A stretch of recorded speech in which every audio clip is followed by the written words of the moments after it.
Alrighty. Excuse me. So, broke out the contact cleaner. Actually, first I disassembled. I gotta be careful here. That plugged in. Success. Looked at the contacts first, the connections, and of course after cleaning these with contact cleaner, and then I kind of lightly sanded, lightly abraded, actually with a file, super carefully, just to kind of scrape the surface if there was anything there. Anyways, all these connections were good. All the connections seem good.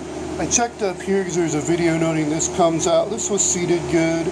I'm debating putting a little super glue on there so it doesn't fall out. That's something to think about and keep in mind in the future. So all the connections seems good. Now the trigger assembly and this little switch in here, man, it's covered with rust. Something that must be bad. I'm going to have to contact cleaner that or something. Vacuum that all out. Got the vacuum. And yeah, kids, don't try that at home. That's probably not so safe. I'm working on soldering leads to the DeWalt battery adapter and mounting to the bottom case. And just for now, lazy, minded, acted. Soldering to the 24, is that 24?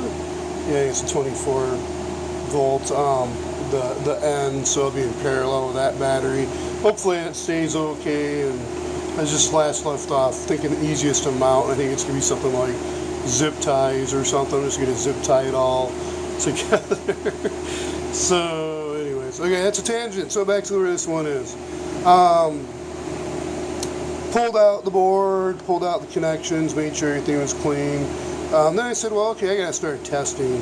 So I tested this plug unplugged to see what the outputs were, and it was like 0, 0, low value on the one end between ground. Nothing was coming out for the motor outputs, and so I was like, I'm looking down here, I'm like, man, what am I missing? Everything seems clean enough. Actually, it looked pretty clean. This is dirty, but down here, I was like, oh, I started looking in this switch, and I'm like, I didn't think about it. The switch dirty at first. Actually, I just was like, well, cool, there's pads to test, so I better test these pads. Maybe it's something common that could go bad there. And I'm like going between these two pads here, 5 and 6, nothing. Mega ohms, nothing. I'm like, crap, it's open. So I'm like, well, shoot, these are like resistor, so each setting must be something, with the electronic speed control in here. It's a brushless motor, so it's probably got some kind of electronic speed control, and based on whatever these resistor settings are, that's going to be your 1, 2, and 3 torques, or speed, or something like that. So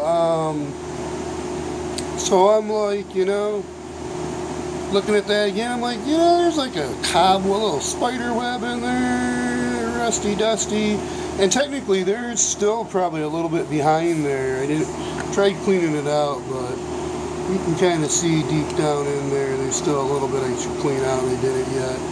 But yeah, so I just cleaned all that, cleaned that with a Q-tip, and it was pretty gross.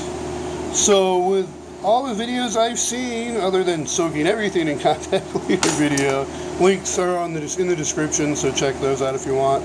Mine happened to be just this switch needed to be contact cleaned, and everything seems to be working okay. So next, and then next, yeah. So all 3 settings work. So we're good to go. I'm going to reassemble and call it a day. Be safe, stay healthy. Keep Christ with you. It's pro-life, pro-truth. Pray for peace. Follow those laws out there. Learn the laws. If you don't know the 10 Commandments, confused, just think God's everything. Super simple for starters. And the latter, 6 on should be pretty self-explanatory, natural law. Just avoid the arguments, Identify those malicious criminals out there. Man. Anyways, I just throw everything away. And then, learn something new. Save something from the trash bin. It's perfectly good. It just needs some freaking cleaning. Okay, bye for now.